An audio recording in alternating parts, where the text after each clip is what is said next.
Assalamualaikum warahmatullahi wabarakatuh. Perkenalkan, nama saya Widya Rahmadani Arman dengan NIM 4424222031.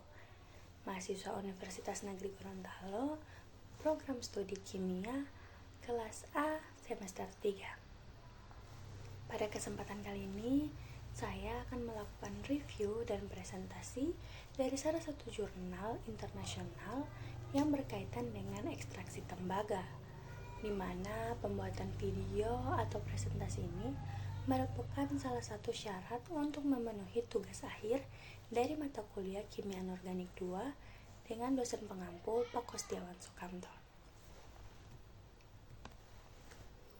Judul presentasi atau judul jurnal yang saya ambil yaitu Daur Ulang Papan Sirkuit Cetak, Pemrosesan Fisik dan Ekstraksi Tembaga dengan Pencucian Selektif, di mana ini merupakan jurnal tahun 2016 yang ditulis oleh Flavia PC Silvas dan kawan-kawan. Sebelum kita masuk lebih jauh untuk membahas poin-poin apa saja yang ada pada presentasi kali ini, ada baiknya kita mengetahui dulu hal-hal umum seperti apa itu ekstraksi tembaga. Ekstraksi tembaga adalah proses untuk memisahkan tembaga dari bijinya. Tembaga adalah logam yang penting dalam berbagai aspek kehidupan, misalnya dapat digunakan dalam industri, termasuk elektronik, konstruksi, juga transportasi. Dalam ekstraksi tembaga sendiri memiliki dua metode, di mana metode pertama yaitu metode hidrometalurgi yang akan kita bahas pada hari ini, dan metode pirometalurgi. Metode hidrometalurgi adalah metode di mana larutan kimia digunakan untuk melarutkan tembaga dari bijinya. Sedangkan metode pirometalurgi adalah ketika kita menggunakan panas untuk melelehkan biji tembaga dan memisahkan tembaga dari bijinya. Baik, selain ekstraksi tembaga, ada baiknya kita mengetahui apa itu PCB atau yang seperti sudah saya katakan tadi, papan sirkuit cetak. PCB adalah singkatan dari Printed Circuit Board atau dalam bahasa Indonesia disebut papan sirkuit tercetak atau papan sirkuit cetak. Ini adalah papan isolasi yang digunakan untuk menyongkong dan menghubungkan komponen elektrolit secara elektronik secara elektrik menggunakan jalur tembaga. Jalur tembaga ini dicetak atau dibentuk langsung pada papan sehingga dinamakan printed circuit atau papan tercetak. Baik, kita lanjut. Topik utama yang akan kita bahas pada hari ini ada 4. Seperti biasa, yang pertama preparasi bahan baku apa saja yang digunakan tentu saja. Kedua, proses ekstraksinya. Ketiga, hasil dan pembahasan dari proses ekstraksi tadi. Dan yang keempat, kesimpulan. Baik, yang pertama yaitu preparasi bahan baku. Dalam pekerjaan ini atau dalam penelitian kali ini, PCB merupakan salah satu bahan baku utama yaitu printed circuit board, di mana PCB yang digunakan adalah PCB seberat 6,7 kg. Semua papan yang dipilih berasal dari model serta merek yang sama. Sebelum perlakuan fisik, proses dikembangkan sehingga papan circuit board digunakan dalam seluruh bentuknya. Metodologi yang digunakan meliputi karakterisasi printed circuit board dan rute penggabungan pemrosesan fisik dan pemrosesan hidrometalurgi. Separasi magnetik, pencernaan asam, dan analisis kimia dengan ICP-OES juga dilakukan. Pada proses penelitian digunakan 2 tahap, yang pertama yaitu dalam media sulfat, yang kedua dalam media oksidan, di mana pada media sulfat kali ini yang kita gunakan adalah sulfur atau belerang. Sebelumnya saya sempat menyinggung tentang ICP-OES. Apa itu ICP-OES? ICP-OES atau Inductively Coupled Plasma Optical Emission Spectrometry adalah teknik analitik yang digunakan untuk menentukan komposisi unsur kimia dalam suatu sampel. Teknik ini bekerja dengan cara mengatomisasi sampel menggunakan plasma inductively coupled atau ICP, dan kemudian menganalisis cahaya yang dipancarkan oleh atom-atom tersebut. Baik, kita lanjut ke proses ekstraksi. Seperti sudah disampaikan, proses ekstraksi ini ada 3, yaitu yang pertama proses fisik, yang kedua karakterisasi kimia, dan yang keempat proses hidrometalurgi. Pada proses fisik, rute pemrosesan fisik melibatkan kombinasi pisau dan palu. Awalnya, papan sirkuit board dihancurkan di pabrik pisau dengan kisi-kisi 6 mm. Penghancuran dilanjutkan dalam hammer mill dengan grit 1 mm. Untuk memusatkan logam non-magnetik atau NMA, sebuah magnet pemisahan papan sirkuit board yang dikomunikasikan dilakukan. Kemudian fraksi non-magnetik diperoleh. Pemisahan magnetik carrying dilakukan dengan pemisahan drum sabuk dengan pengaturan sebagai berikut, di mana kecepatan pada roller magnet yaitu sekitar 27 rpm. Presentasi getaran dalam pengumpanan atau dalam roller magnet itu adalah sekitar 25%. Baik, kita lanjut ke proses ekstraksi selanjutnya, yaitu karakterisasi kimia. Tahap karakterisasi dikembangkan dengan semua fraksi papan sirkuit board, yaitu fraksi magnetik dan non-magnetik, di mana magnetik ditandai dengan Ma dan non-magnetik ditandai dengan NMA. Pencernaan asam dilakukan dengan 5 gram PCB yang telah dikomunikasikan.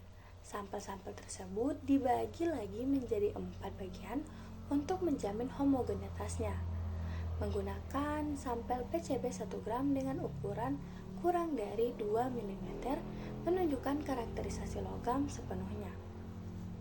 Sampel padat kemudian akan dikentakkan dengan HNO3 tingkat analitik dalam perbandingan 1:10, yaitu padat dan cair. Campuran dilakukan pada suhu sekitar 25 derajat Celcius selama 24 jam.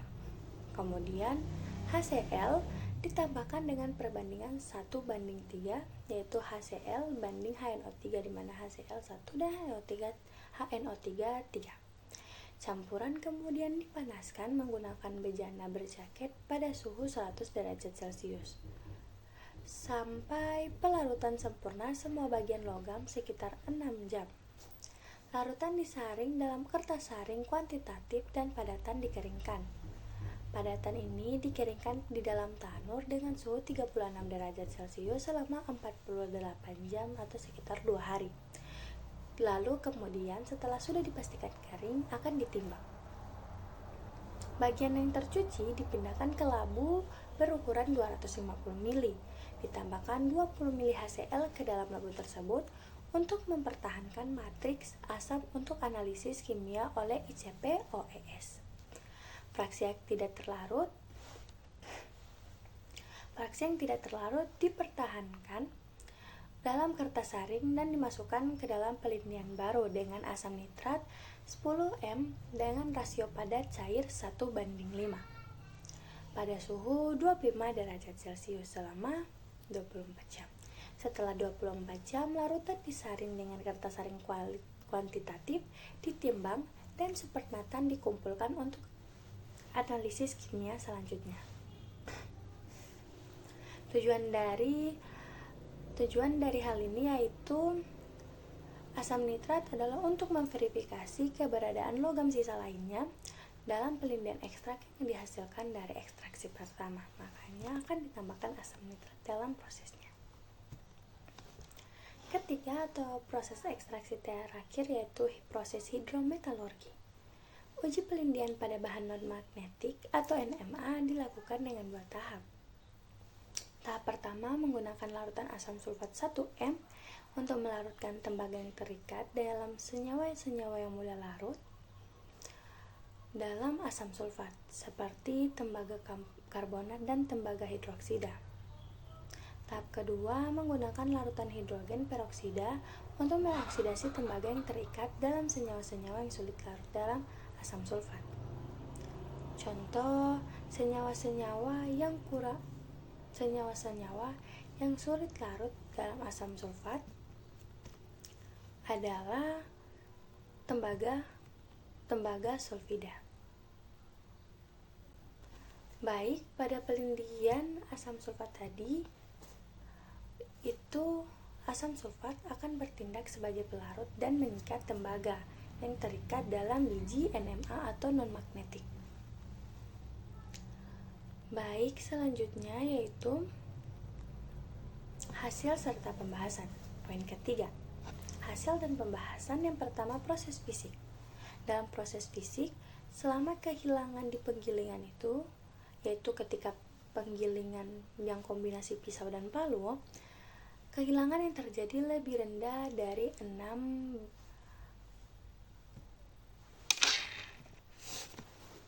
Baik, selanjutnya masuk kepada hasil dan pembahasan, yaitu poin ketiga, di mana pada poin ketiga yang pertama dibahas yaitu proses fisik.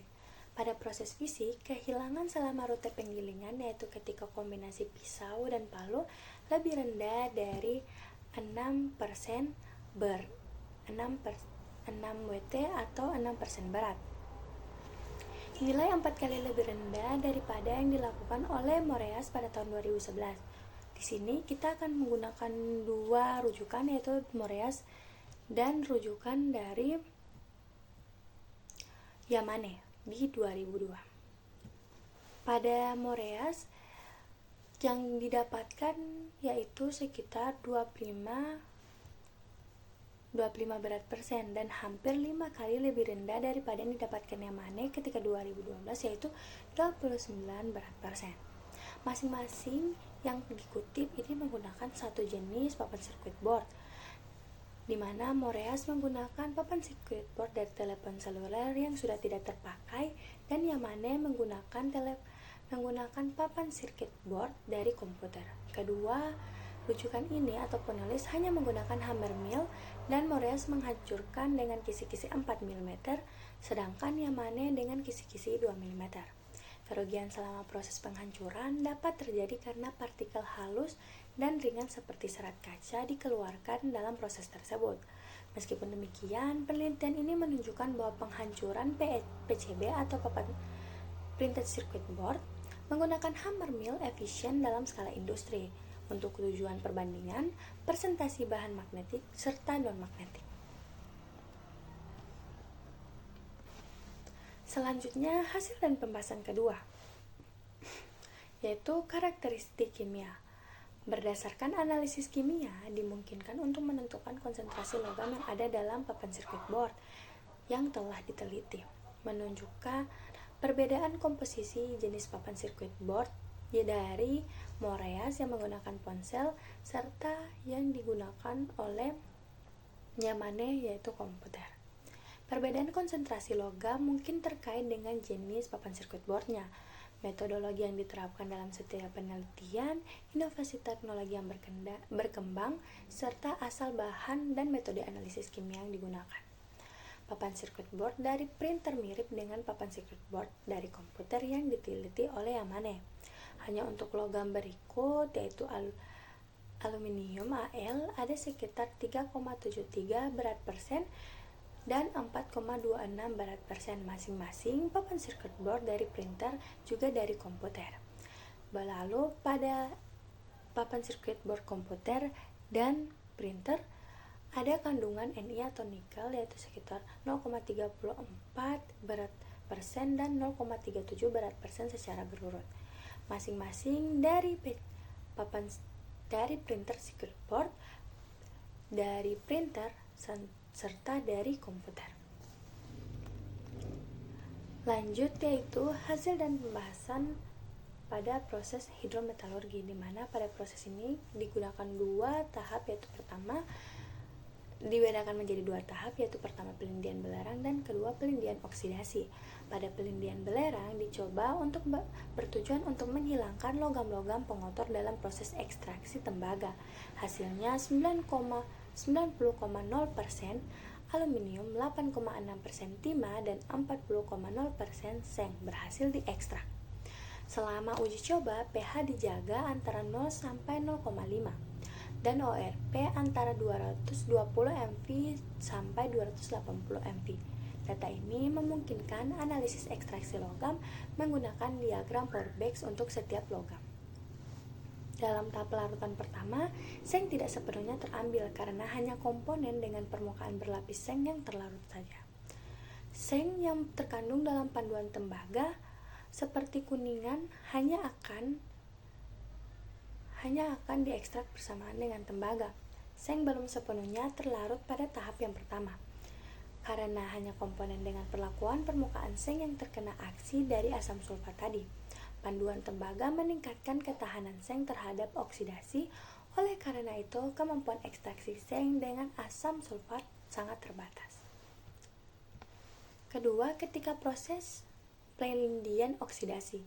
Setelah 90% aluminium diekstrak pada tahap pelarutan pertama tadi, uji coba selanjutnya berhasil memperoleh sekitar tambahan 10% aluminium. Pada tahap pelarutan kedua, ekstraksi seng yang di pelarutan pertama tidak bisa larut semua dengan maksimal karena terikut dengan ekstraksi tembaga. Pada tahap ini ditemukan seng sebagai bagian dari paduan kuningan. Pembubaran kuningan dalam asam sulfat 2M pada suhu 75 derajat Celcius. Mereka memperoleh ekstraksi seng kurang dari 2,5% setelah 20 hari, menunjukkan bahwa tingkat pembubaran seng tanpa oksidan ini sangat lambat karena memerlukan waktu 20 hari. Hasil serupa dilaporkan untuk kuningan di mana 5,0% seng dapat dilarutkan pada kondisi yang sama. Oleh karena itu, peningkatan kandungan seng dalam paduan kuningan mendorong pelarutan seng. Pada tahap pelarutan kedua ini, pH larutan naik hingga pH 4. Kisaran pH untuk pelarutan SN adalah antara 0 sampai 0,5.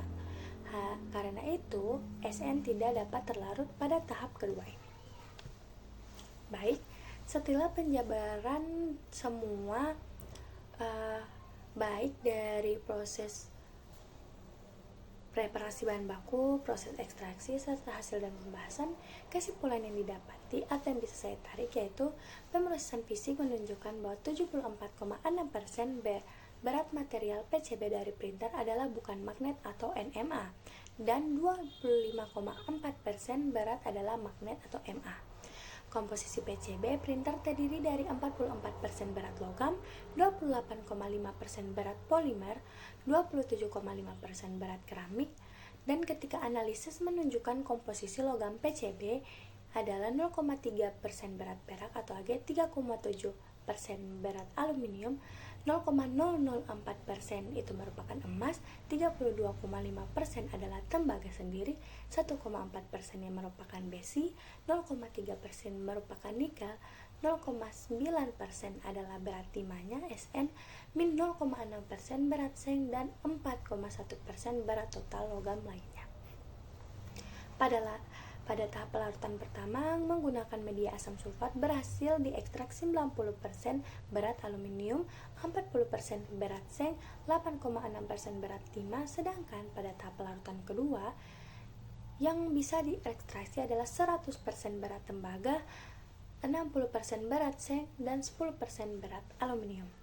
Akhir dari proses hidrometalurgi menghasilkan ekstraksi tembaga 100%, faktor pemilihan 54,46% yang setara dengan 32 kg tembaga dari 100 kg PCB atau printed circuit board.